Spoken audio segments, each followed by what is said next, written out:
Welcome back, my writer friends. My name is Alna from alnakane.com.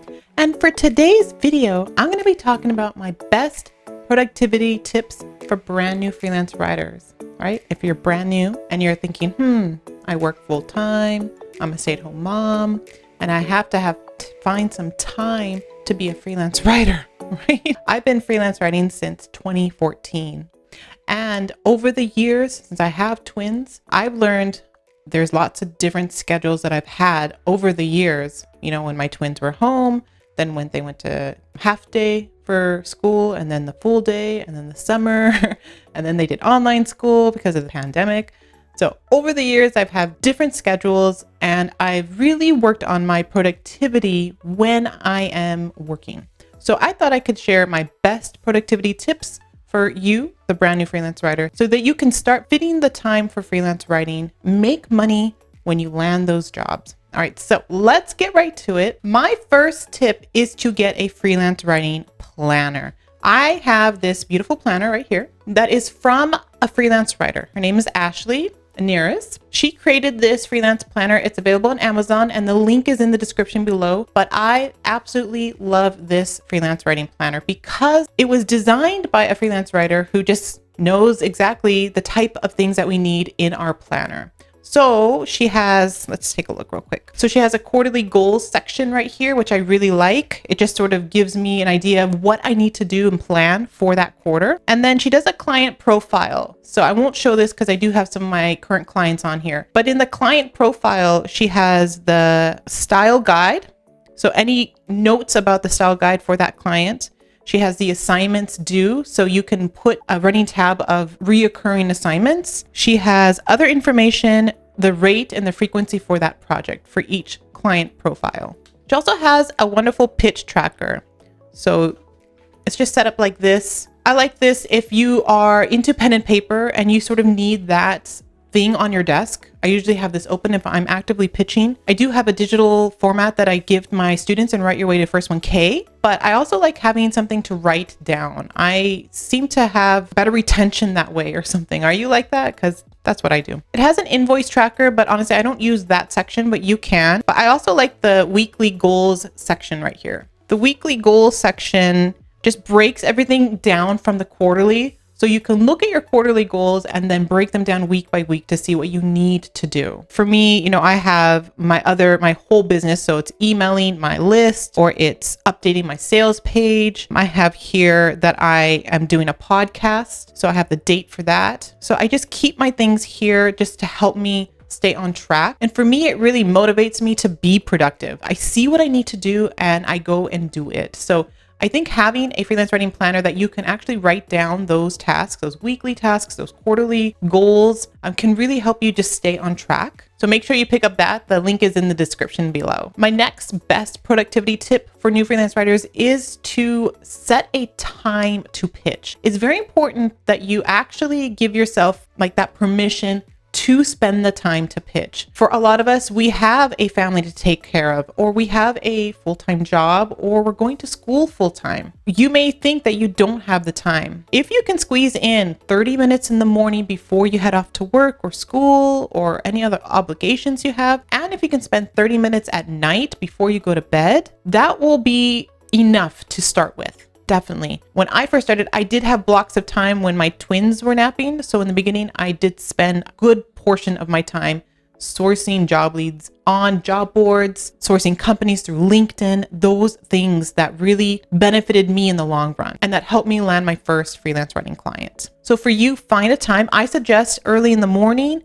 and right before you go to bed, because especially if you're doing job board pitches, job boards update in the morning and they also update at night. Like people are getting ready to submit their job ads at night. So you might even see companies that submit it at 8, 9, 10 o'clock and ready for the morning kind of thing. So you can be one of the first to see those. So definitely take a look at that. I do have a video on Writer's Work job board. So you can check that video out and get to see if Writer's Work is a job board for you. Another productivity tip that I swear by, and it totally works for me, is finding your optimal time for your zone of genius. you probably know that you do better in the morning or late at night or around lunchtime with your ideas, your writing ideas, your flow, basically, of the time that I'm writing has changed from the morning to the night. And now it's sort of mid-morning now for me. Now that the twins are back at school, my mornings are free to really focus on my writing. But I've also found that Friday nights and Saturday nights are optimal times for me to get into my zone of genius, where I'm writing fast. So I'm typing very fast. My thoughts are coming very easily. I can get an outline quickly and I can write the content, 1,000 words in 30 to 40 minutes. Perfect time for me in my zone. The flow is coming, like the writing is coming out, all of this stuff. So you need to sort of sit and see where that optimal time for you so that you can have that zone of genius where you are writing freely, that the words are coming out easily, that, you know, you have all these writing ideas and you can organize them easily. Find that time, because that is the time that you're going to do your writing samples. You are going to write your guest post. You might have to write your website copy. Those are the things that you need to focus on as a brand new freelance writer. So finding that optimal time is important. And like I said, if you can only do it on the weekend, then do it on the weekend. If you can only do it early in the morning or late at night, be dedicated to those times. My next productivity tip is to really calculate your day to fit answering emails and communicating with your clients. You know, you can set office hours if possible, or you might just tell yourself, I can only answer client emails or respond to pitches at my lunchtime from 12 to 1. And that's it. And that's all you're going to do. You're going to focus on that. You're not going to constantly check your email, or if your phone notifies you, you're not going to constantly check those notifications, right? Like, you're going to have a time. I think what you're going to be seeing to be productive in your day is to have those times where you are doing the work. If you stay true to those times in the morning, at night, at lunchtime, then it's going to work. You are going to move your freelance writing business forward and land your first client. Like, that's going to be exciting. The next productivity tip is to time yourself. I don't know if you've done this, but I read a blog post a couple years back from Single Mom's Income, and she was a freelance writer. I don't know if she is now, but this was a few years ago. She decided to time herself to see if she is being productive in her work, or is she doing something else, or if she's being constantly distracted by other things in her life. Started the timer, and she started down her list of things to do. And what she ended up finding was that she finished her day's list, the next day's list, the whole week's list of client pieces or writing sample ideas or whatever she had to do for that week as a freelance writer. She was able to do that on that day because she timed herself.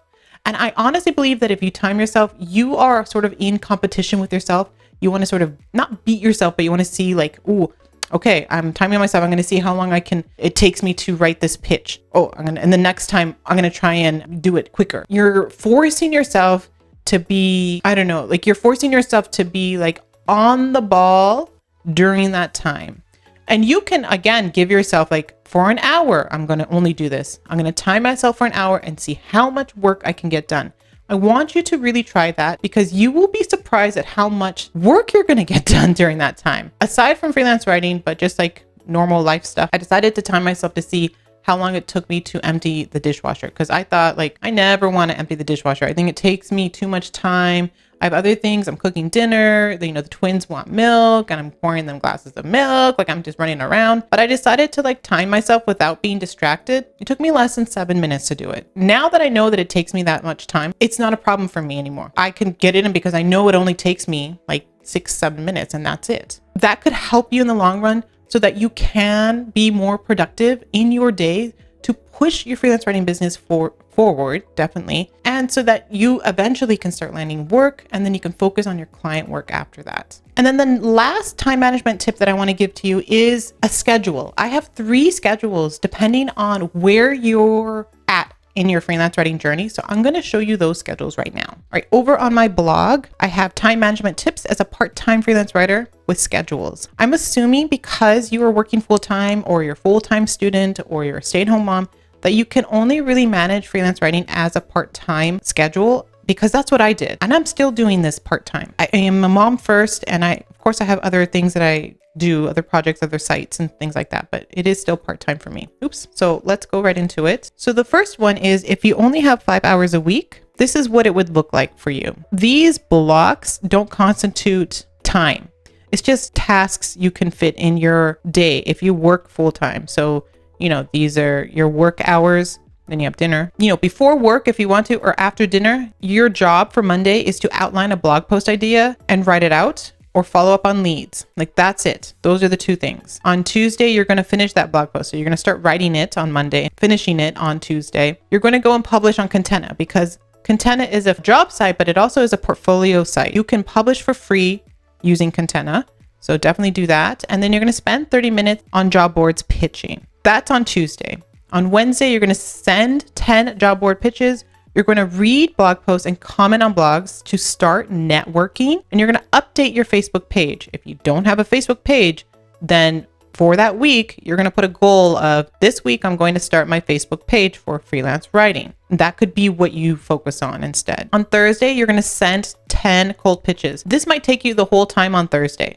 So you may not have 15 minutes to update any social media profiles that you have. You can spend all day Thursdays. That could be your day to send those cold pitches. And if you don't know what cold pitching is, then make sure to check out my video on that. Friday, you're going to write a quick post. Now, this could be under, 500 words, nothing too huge. And I want you to publish that on Medium. All right. So that's a quick, if you only have 5 hours in your work week, of what you need to do. So you can see it really focuses on sourcing job leads, pitching, and writing to build your portfolio. And of course, getting on social media, just start establishing that presence online, right? That's what you should be focusing on if that's all you have. Over time, you can tweak and modify that schedule to include more writing for your clients. It can include more optimization for your social media profiles. That's what you want to start doing when this schedule is working for you, and you can tweak and modify it. But I have other schedules, so let's look at those ones. So what if you only have 10 hours a week to freelance, right? Well, you're going to do a little bit more. Here, you're going to be pitching a lot. So you're going to pitch to job boards, at least 10 jobs that you see on job boards, and you're going to cold pitch 5 companies that you've seen on LinkedIn or just Googling. You're going to source guest posting on Tuesday, right? Because you're still building your portfolio. And during that time, you're going to outline that blog post idea that you want to use for guest posting and start writing it out. On Wednesday, you're going to publish that blog post either through a guest post, or you can do it on LinkedIn. LinkedIn is another portfolio place, right? It's a place to have your resume, but they have a publishing platform, so you can publish your post on LinkedIn. You can pitch to job boards again, do another pitching little process there for 10 job ads, and you're going to source local gigs. I don't want you to forget about local jobs. I do have a video on that. So if you need some help finding local gigs and what that means, check out that video after this video. All right. On Thursday, you're going to reach out to local business companies. So it could be the newspaper, car dealership, like a dentist or carpet cleaning, whatever it is that can sort of lean into your niche. You're going to update your social media because, again, by this time you should have a LinkedIn account or a Twitter account or a Facebook page. And you're going to cold pitch, again, 10 companies. On Friday, you're going to write an affiliate post. Now, this is just an additional skill for you to have so that companies can look at that and say, oh, look, she knows how to write about products in an affiliate marketing way. So I'm going to hire for that, or I'm going to hire him for that, right? So writing an affiliate post, that's something that you can start doing. You can reach out to other writers, get that connection going. I think is important. You can follow them on Medium if you want. Go on Medium, follow other writers. I'm on Medium. Just search my name, Alna Kane. You can start listening to podcasts. Now you can listen to freelance writing podcasts. You can listen to entrepreneur, business podcasts, whatever you desire, as long as it is going to contribute to your education as a freelance writer. That's your schedule for if you have 10 hours a week. You can see that it's really honed in on pitching because your job, I'm assuming if you're brand new, is to find that first client. So you're going to do a lot of pitching during this time. But I have another schedule. So let's look at that. So for this one, it's 20 hours a week. That's around 4 hours a day, Monday through Friday. And this is sort of the schedule I had as a stay-at-home mom. So you can see I have like mom mode in here. So on Monday, I worked on updating my portfolio. I was researching content for client work, and I was writing my client post. Effectively, The 20 hours is for freelance writers that are established, that have at least a client or two, right? On Tuesday, I'm creating more for my portfolio. So that means my guest posts are finally published, or I'm going to write a Medium post and put that on my portfolio. I'm going to write another client post. On Wednesday, I'm going to write an affiliate post. This could be for my own site to help me make money with my blog. I'm going to outline a client post and do some research in that respect. On Thursday, I'm reaching out to brands.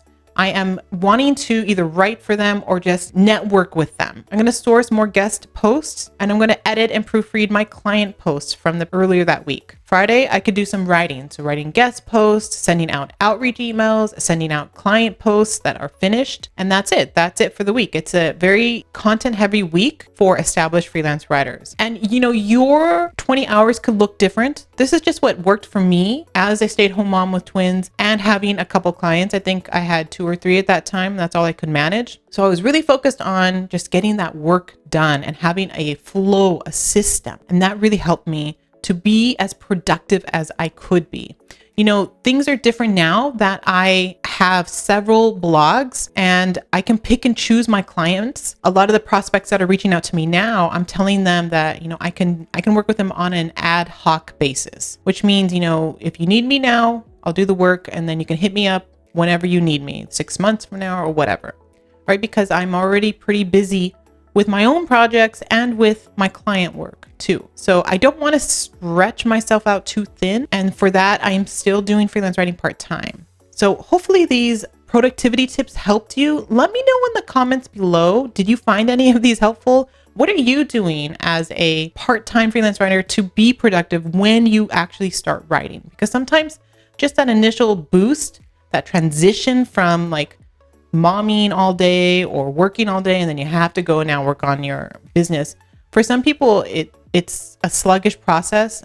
For me, it was different. I was over the moon and excited to really work on this. And so for a lot of times I was working on my business too much, and I had to really, rein back and, realize that I have to cook dinner. I have chores to do at home, things like that, right? So let me know which one were you. And don't forget, I do have a free email course, a 6-day email course to help you land your first client. And those emails are highly valuable. Lots of tips and resources, expert tips from me, definitely. So check out that course, sign up, and let me know, like I said, in the comments below. And I'll see you in the next video.